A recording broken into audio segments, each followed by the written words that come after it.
નમસ્કાર. આજના current affairs સેશનમાં સ્વાગત છે. ચાલો 22 મે 2026ના મહત્વના ઐતિહાસિક સીમાચિહ્નો પર ફટાફટ નજર કરીએ. 22 મેના રોજ દુનિયામાં 10 મોટા બદલાવો આવ્યા. તો કોઈ પણ વિલંબ વિના ચાલો સીધા જ મુદ્દા પર આવીએ. સૌથી પહેલા 22 મે એટલે આંતરરાષ્ટ્રીય જૈવ વિવિધતા દિવસ. પરીક્ષા માટે આ તારીખ ખાસ યાદ રાખવા જેવી છે હો. હવે વાત કરીએ ટેકનોલોજી અને અવકાશની. છેક તારાઓથી લઈને આપણી ભવિષ્યની ટેકનોલોજી સુધી.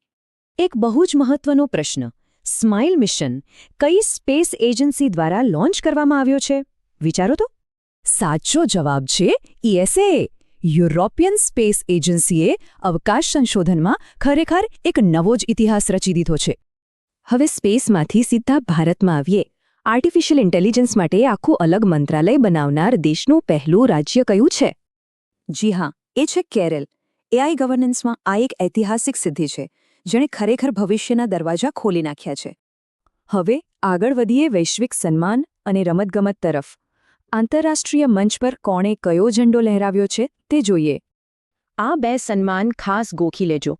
યાંગ શુઆંગઝીને ઇન્ટરનેશનલ બુકર પ્રાઇઝ અને નરેન્દ્ર મોદીને એગ્રીકોલા મેડલ મળ્યો છે. સ્પોર્ટ્સની વાત નીકળી જ છે તો આગામી 20મી એશિયન ગેમ્સનું આયોજન કયા દેશમાં થવાનું છે? કોઈ આઈડિયા? જવાબ છે જાપાન. બરાબર ને? ચાલો, વૈશ્વિક વાતો તો થઈ. હવે જોઈએ આપણા દેશમાં શું ચાલી રહ્યું છે. છેલ્લો અને મહત્વનો પડાવ, રાષ્ટ્રીય વિકાસ અને આપણું ગુજરાત. ચાલો ફટાફટ દેશના ઇન્ફ્રાસ્ટ્રક્ચર ડેવલપમેન્ટ પર નજર નાખીએ. એક સાથે કેટલો બધો વિકાસ! આંધ્રામાં ખાનગી ગેસ ટર્બાઇન, એશિયા પેસિફિક સંમેલન અને ભગવાન બિરસા મુંડાની પ્રતિમાનું ઉદ્ઘાટન પણ થયું. અને સૌથી ગજબની વાત, ગુજરાતની કલ્પસર પરિયોજનાને સ્પીડમાં પૂરી કરવા ભારતે નેધરલેન્ડ સાથે એક જોરદાર આંતરરાષ્ટ્રીય સમજૂતી કરી છે. તો મિત્રો, વિકાસ તો આમ જ ચાલુ રહેશે. પણ હવે વિચારવા જેવું છે કે આવતીકાલનું નવું સીમાચિહ્ન શું હશે.